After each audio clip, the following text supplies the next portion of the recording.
say odi enkwane ahoden ache yen na wama na otwe akwa pro asan aba abetu yen na odi enkwa ache yen de na ye aseda na ye nyina ye de emano Holy Ghost school na no pay no mu e de ahie eno bekasa afa Yesu Kristo ho a wa hye bo se obesan ababio nti ebremu ye wo ewieye ebremu adeye eye wakoa Ebeneza akufu bekwen na eno ehie na anopay no yeda Awurade ahye bebre se na amedi kan ka kire mo last 2 weeks no na last week no ohie ni kwache senior okire exams kire wase nti wantimi ama last week your sister Teresa enka ono so oyo chirchirafo nti okwakire ade anopay no yewo ye mame baako ewa ha me ho kani mepese ono a ebebo ne din na yamano akwaba ewo akefem kasafidie kase isu the radius so your friend me osuani patience akufu Mame patience ekufu yeda radius yama wakwaba eja ya bompai yada wase nyankopon anopay nso se ode yenkwa ache na wasema ade foforo ache yen odi ewura bohweme foforo mu yede mu eno nyamhye ema anopay yeja tiefo nyina ba wanim hye won sase boyaso na ma honhom aniwa ebehu wasem no ahuntasem na yate asieye wo Yesu Kristo dim mama yenka amen amen yebo obibia ogusu eti akafem na odi Holy Ghost school echi yebo abaso waya de ne kan se nyame nhiramo amkoso a entie eye efidikase yi na obekoso aye nhira ewo yen Awurade Yesu last week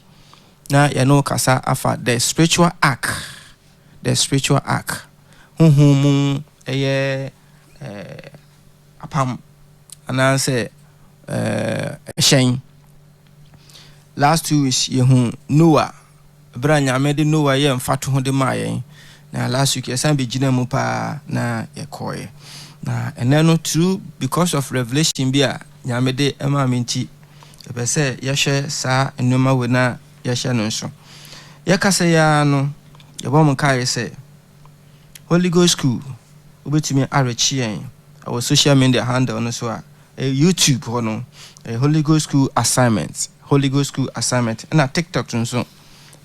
Holy Ghost school 1 and on a small letters na asambom Holy Ghost school 1 ebom nti no ebrebia your messages no ko ha obenje bi na wasan etie na ahye ogidi eden ewo Yesu Kristo dim beye bosome enan ni a Holy Ghost school ye no edi ahia ewo kasafidie kase yi eso na ebrebia no ne ye no eche ho asem no ofa kase na egina se wo no nyame benya ankrankre ayonkofa na sa ayonkofa ni mu no ena bema wanyini ewo nyame mu na wati nyame nene na ote nene mu no eboawo ema wo nene nya ayonkofa na ayonkofa ni mu no oyiwaten okirechiro afi no obue wani oma hunhunu nia enipa bia nipa tere bia na so bia keke nie person enhunu no oma hunhunu nti ma wo chenso ewo adeye mu ma wo da ye so kra asesa ma no ma hintaw no oda na di ede ekirew e ka kire mo say Holy Ghost school nyame de yen aba na offer Holy Ghost school so aboa yen wo awieye bremu nti yewo asuafo yen krata makomako du mienu a yen ton emubia ne hia ne se ukon bedo se obehu nyame yie wati nyame yie ase wasum nyame yie na one na nya ayonkofa emudo na edaho enu nti eyesa books no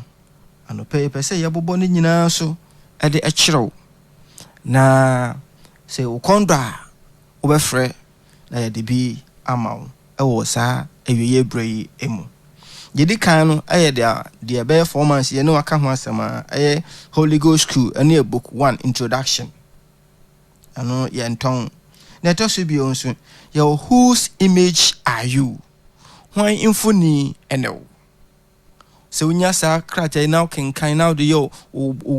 quiet time and now devotion and now covenant time when ni bebia hu no ma bebre wankasa no hu ebedwire wu na to so bio ye divine blessing ya na ye penshira pa obia penshira na nshira no kura no ebede na yenya nshira yi pa nshira na tia po abetena ase a ensan ko na chibio afei na to so 9 ye spiritual colors eno so unya bia ebeboa wo na to so bio ye a journey into a worthy place, a journey into the worthy place. Ye we bremu entino baby aso Christoni was as you no baby adachi kwa wie o sakrate ebeboa o ama wate asei afi netoso nsia I fear God sakrata we ma awarefo ye recommend kan fuma papa to be anya bi kan a aware antokwa wom menteme ho ase wayese ama mentime wanye sentiment na ase menya ma nenka no ebo aware for pa I fear God. Then it also in song how to hear from God, anope no ya bobo we nyina so akireo se na be ya obehunu senia Holy Ghost ko ade no esitie na watumi adi akire ama okon ado ne na watumi aye ne yie afi na to so nwotwe ye wo the glorious arrest of the family, sakrata nyina ye nton se oboye punuma ye bema obi ne hia nyina ne se obema nyame anim kro se wankasa we pese obehunu nyame yie ehun ehia oye pa na to so enkron a day of darkness and so nya we bi na okenkanya obehu awieye bremu esuma ewiasi aduru a day of darkness. Na to so do the coming world religion, and also onya bi kenkanya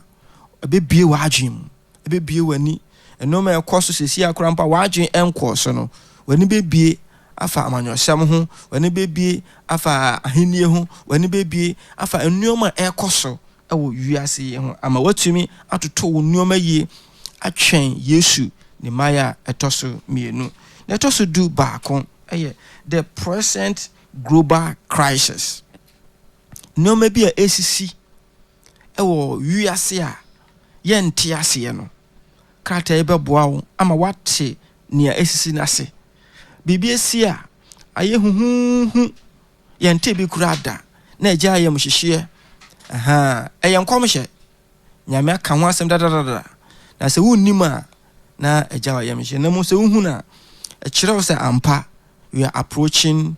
the end time. Na to so do mienu a etwa to kra no afi eno no 4 hours interview in hell. 4 hours interview in hell. And also unya bi kan a ebetimi aboa wo pa na yeka we nyina no enya no nko a yesa wo other discipleship books a ebeboa wo pa no de okọ adwaman so a na obenya bi ato na mo so unya ebook ya emu bia no ye be kyerɛkyerɛw na ye beboa wo ye nhya no so se